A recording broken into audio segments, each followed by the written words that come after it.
दोस्तों नमस्कार, मैं हूं रंजीत सिंह। स्वागत है आप सभी का मेरे YouTube चैनल के आर हिंदी कहानियां में। आज की कहानी सुनकर आपके भी रोंगटे खड़े हो जाएंगे, आपके पैरों तले जमीन खिसक जाएगी और आप सोचने पर मजबूर हो जाएंगे। कहानी को डिटेल से जानने के लिए वीडियो में लास्ट तक बने रहें। तो चलिए कहानी को शुरू करते हैं।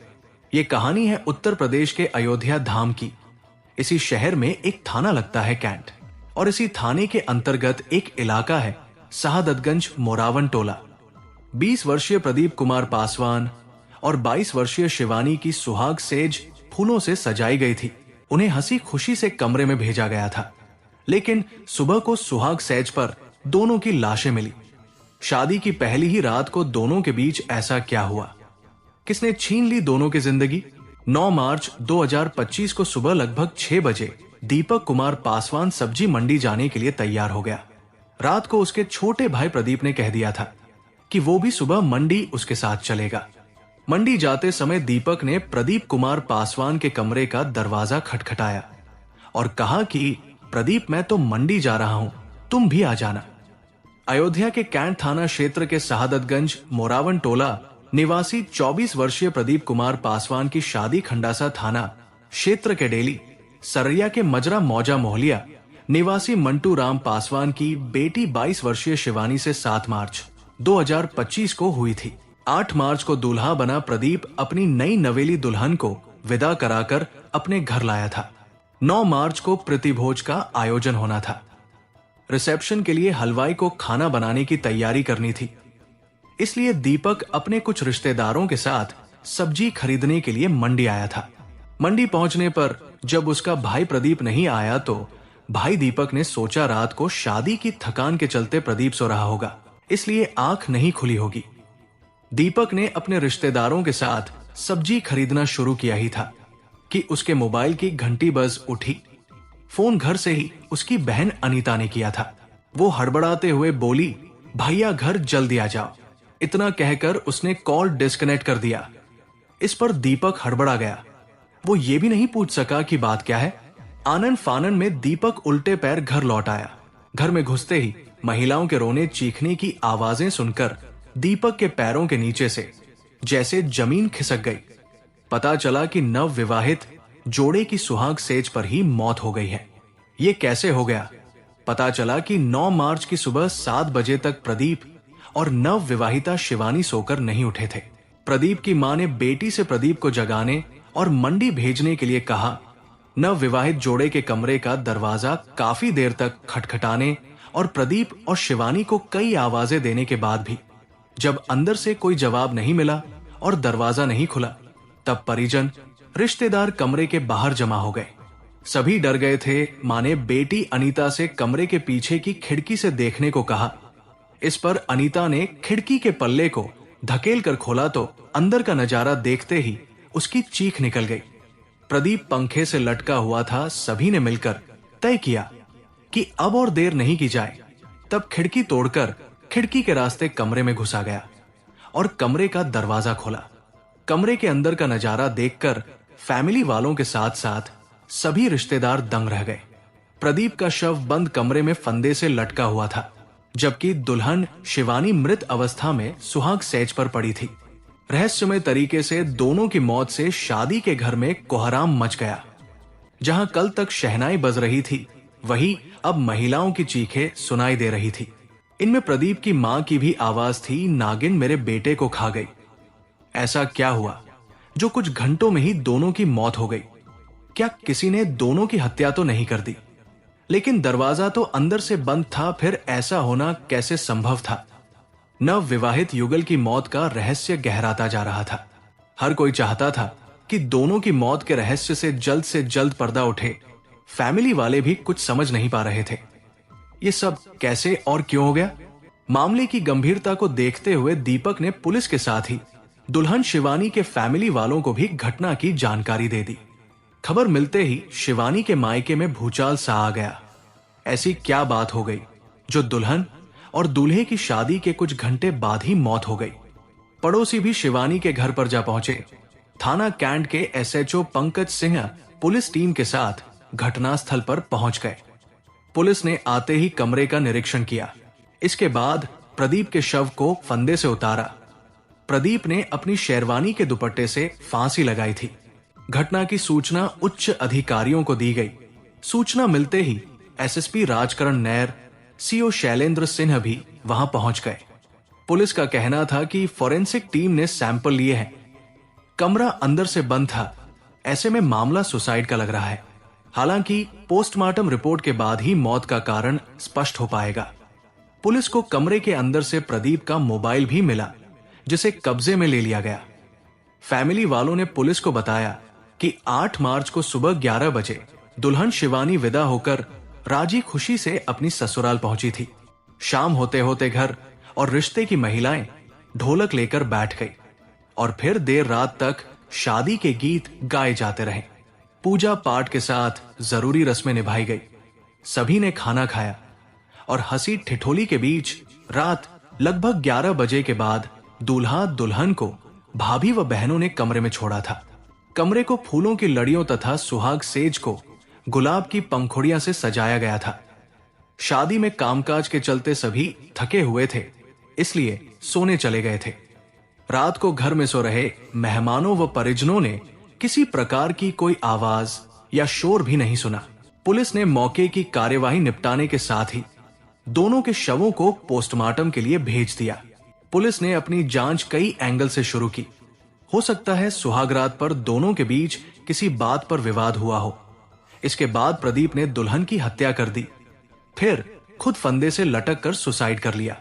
अथवा दोनों के बीच विवाद के बाद जब दुल्हन ने सुसाइड कर ली तो इसके बाद डरकर प्रदीप ने भी फांसी लगाकर सुसाइड कर लिया। पुलिस के पहुंचने से पहले ही घर वालों ने खिड़की का दरवाजा तोड़कर कमरे में प्रवेश किया था। ऐसे में पुलिस हत्या के एंगल से भी जांच में जुटी और घर में कौन कौन रिश्तेदार थे उनके बारे में फैमिली वालों से पूछताछ शुरू की।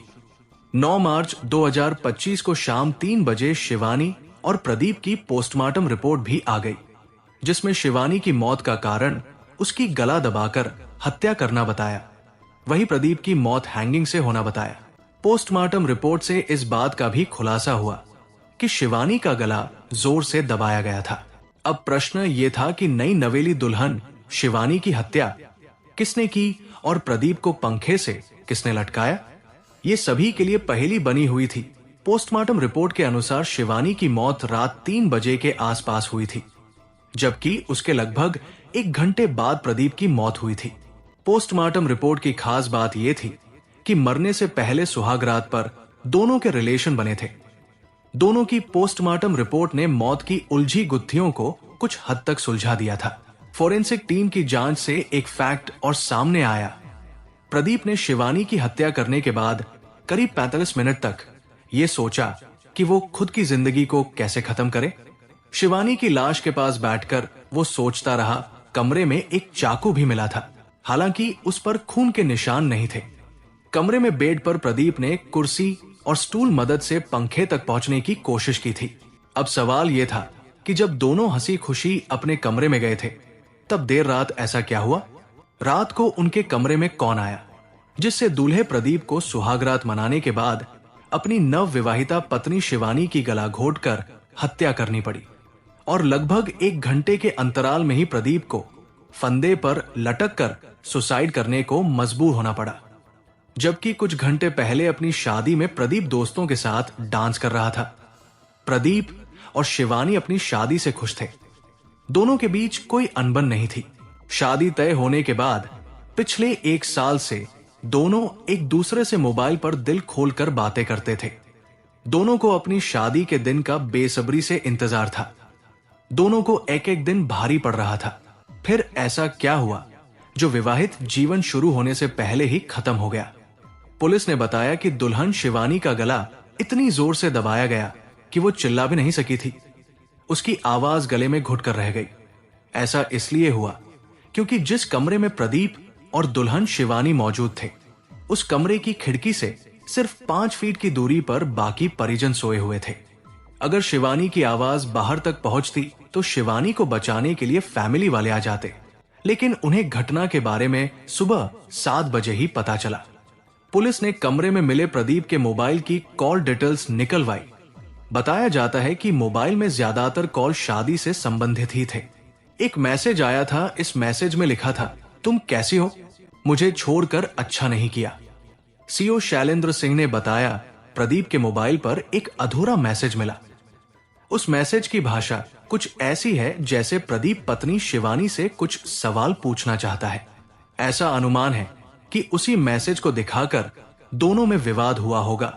फिर प्रदीप ने शिवानी की हत्या कर दी और खुद फंदे पर लटक गया। उनका मानना था कि प्रदीप ने खुद ही अपने दूसरे नंबर से इस मैसेज को किया था। वो इस मैसेज के जरिए नवविवाहिता पत्नी शिवानी के पुराने रिलेशनशिप के बारे में जानना चाहता था। उन्होंने बताया कि इस मामले में अभी जांच जारी है। दोनों परिवारों की ओर से कोई शिकायत नहीं मिली है। कोई शिकायत मिलेगी तब उसी के अनुसार कार्यवाही की जाएगी। मोबाइल के मैसेज और पोस्टमार्टम रिपोर्ट से धीरे धीरे इस वारदात से पर्दा उठता चला गया। प्रदीप ने शिवानी का गला जिस समय दबाया, उस समय शिवानी गहरी नींद में सो रही थी। दम घुटने से उसकी नींद टूट गई। आंखें खुली तो उसने प्रदीप को देखा होगा। शिवानी के गले पर जितने गहरे नीले रंग के निशान बने थे, उससे स्पष्ट है कि प्रदीप ने दोनों हाथों से शिवानी का गला दबा रखा होगा। शिवानी ने बचने के लिए ताकत लगाई, लेकिन प्रदीप की पकड़ से वो छूट नहीं पाई। जिंदगी के लिए जूझते हुए उसने प्रदीप के चेहरे और सीने पर हाथ मारे। प्रदीप के हाथों पर नोचा, लेकिन 3 मिनट में उसकी सांसें थम गई। डॉक्टर को शिवानी के हाथ के नाखूनों से प्रदीप के शरीर की स्किन मिली थी। वही प्रदीप का पोस्टमार्टम करने वाले डॉक्टर को उसकी बॉडी को भी नोचे जाने के निशान मिले थे। डॉक्टर के अनुसार शिवानी और प्रदीप के खून की जांच में किसी तरह का कोई केमिकल नहीं मिला, यानी दोनों ने कोई नशा नहीं किया था और ना ही कोई दवा ली थी। प्रदीप ने पूरे होशो हवास में घटना को अंजाम दिया था। मोहलिया निवासी शिवानी सिलाई का काम करती थी और अपने परिवार के साथ दिल्ली में रहती थी। वो 8वीं कक्षा तक पढ़ी थी। उसके पिता मंटू राम पासवान भी दिल्ली में सिलाई का काम करते थे। मंटू राम शिवानी की शादी के लिए लड़का तलाश रहे थे। किसी ने उन्हें प्रदीप के बारे में बताया। तब मंटू राम प्रदीप के घर मोरावन टोला पहुंचे। मोरावन टोला और मोहनिया गांव के बीच 25 किलोमीटर की दूरी है। मंटू राम ने प्रदीप की फैमिली से रिश्ते की बात की। प्रदीप टाइल्स लगाने का काम करता था। वो 10वीं पास था। उसके पिता भग्गन पासवान की मौत हो चुकी थी। बड़ी बहन अनीता और भाई दीपक की शादी हो चुकी थी। प्रदीप सीधा साधा युवक था और वो गौसेवक था। उसने एक गाय भी पाल रखी थी। उसका चारा पानी प्रदीप ही करता था। घर के सभी फैसले वही करता था। बड़ा भाई दीपक ट्रक मैकेनिक है। दोनों ही परिवार शादी के लिए तैयार हो गए। इसके बाद लड़की को दिखाया गया। दोनों ने एक दूसरे को पसंद कर लिया। शादी अप्रैल 2025 में करना तय हुआ था, लेकिन प्रदीप की मम्मी की तबीयत खराब रहती थी, इसलिए शादी की तारीख अप्रैल की जगह 7 मार्च 2025 को रखी गई। मंटू राम शादी से 1 महीने पहले अपने पुश्तैनी गांव के मकान पर परिवार सहित आ गए थे। शिवानी के पिता मंटू राम पासवान जानकारी मिलने पर अपने परिवार के साथ शिवानी की ससुराल पहुंचे। उन्होंने बताया कि शादी बेटी शिवानी की मर्जी से ही की थी। 8 मार्च को सुबह 11 बजे बारात को हंसी खुशी विदा किया था। सभी बाराती और दूल्हा दुल्हन खुश थे। बारात विदा होकर जब मोरावन टोला आई तो 4 से 5 घंटे में क्या हुआ ये पता नहीं है। शिवानी की मम्मी सुमन देवी ने भी यही बात बताई और कहा कि हम किसी पर आरोप नहीं लगाएंगे। शिवानी दिल्ली में रहती थी। पुलिस के अनुसार उसका रहन सहन भी ठीक था। उसके फैमिली वालों से पुलिस ने संपर्क किया। शिवानी अपना मोबाइल मायके में ही छोड़ आई थी। पुलिस को शिवानी का मोबाइल रिकवर करना था। सुमन देवी ने बताया कि शिवानी 1.5 साल की थी तब उसे दिल्ली ले गए थे और वही बस गए। पति लोहा फैक्ट्री में और मैं भी पास की एक कंपनी में काम करती थी। शिवानी घर पर ही सिलाई का काम करती थी। एक दिन काम करते हुए शिवानी का मोबाइल पानी में गिर गया था। इसके बाद उसके पास कोई मोबाइल नहीं था। मेरे ही मोबाइल से प्रदीप से बात करती थी। प्रदीप ने वारदात से लगभग 2 घंटे पहले अपने भांजे अनुज को फोन किया था। पुलिस ने इस संबंध में अनुज से पूछताछ की तो अनुज ने बताया कि मामा प्रदीप ने रविवार यानी 9 मार्च को उसे नया मोबाइल फोन खरीदने को कहा था। माना जा रहा है कि पत्नी शिवानी के पास कोई फोन न होने पर प्रदीप उसे नया फोन देना चाह रहा था। फैजाबाद के समाजवादी पार्टी सांसद अवधेश प्रसाद घटना की जानकारी मिलने पर प्रदीप पासवान के घर पहुंचे। उन्होंने प्रदीप के परिजनों को सांत्वना दी। उन्होंने कहा कि पीड़ित परिवार की हर संभव मदद की जाएगी। मायका पक्ष ने अंतिम संस्कार के लिए शिवानी की लाश को लेने से इनकार कर दिया। उनका कहना था कि हमने लड़की की शादी कर दी, लड़की अब आपके परिवार की हो गई, आप ही अब उसका क्रियाकर्म करें। इस बात ने लोगों को सोचने पर मजबूर कर दिया कि शिवानी के परिजनों को उससे जरा भी लगाव नहीं था, जो उसके शव को भी अपने गांव नहीं ले गए। ये बात भी चर्चा का विषय बनी रही। शिवानी के ससुराल वालों ने एक ही चिता पर दोनों के शव रखकर उनका अंतिम संस्कार किया। नव विवाहित युगल की चिता को जलते देख सभी की आंखें भर आई। जहां कुछ घंटे पहले खुशी का माहौल था, वही अब मातम पसरा हुआ था। अयोध्या के डिस्ट्रिक्ट हॉस्पिटल के मनोचिकित्सक आलोक मन दर्शन का मानना है कि पत्नी की हत्या के बाद प्रदीप के सुसाइड के पीछे 3 कारण हो सकते हैं: बेवफाई, सामाजिक डर और तीसरा तुम नहीं तो मैं भी नहीं। उनका कहना था कि प्रदीप सुसाइड मामले में ऐसा नहीं हो सकता कि अचानक कुछ बड़ा हो गया हो। प्रदीप के मन में पहले से कुछ शंकाएं रही होगी। सुहाग रात में प्रदीप को और क्लियरेंस मिल गया होगा कि उसका शक सही है। इसके बाद ही प्रदीप ने ऐसा निर्णय लिया होगा। फिलहाल नव विवाहित युगल की मौत को लेकर चर्चाओं का बाजार गर्म है। जितने मुंह उतनी बातें शिवानी अपना मोबाइल मायके में क्यों छोड़ाए।